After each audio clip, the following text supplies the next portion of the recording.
আপনারা দেখছেন হলদিবাড়ি টাইমস। জলে ডুবে মৃত্যু হলো মির্গি রোগগ্রস্ত এক ব্যক্তির। বৃহস্পতিবার সকালে ঘটনাটিকে ঘিরে চাঞ্চল্য ছড়ায় হলদিবাড়ি ব্লকের দাওয়ানগঞ্জ বাজার এলাকায়।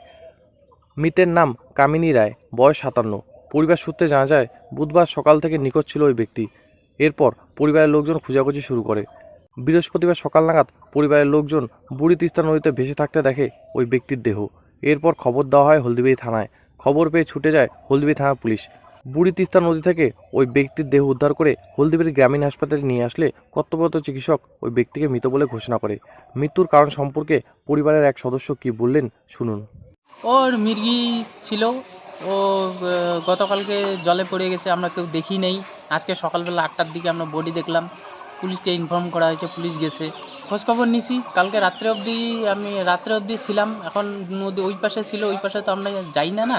রাত্রেবেলা আমি তো দোকান করি, দুপুরবেলা খাওয়া দাওয়া করি, আর খাওয়া দাওয়া করে এসে আমি দোকানে চলে যাই। নদীতে পড়ি। কোন নদী?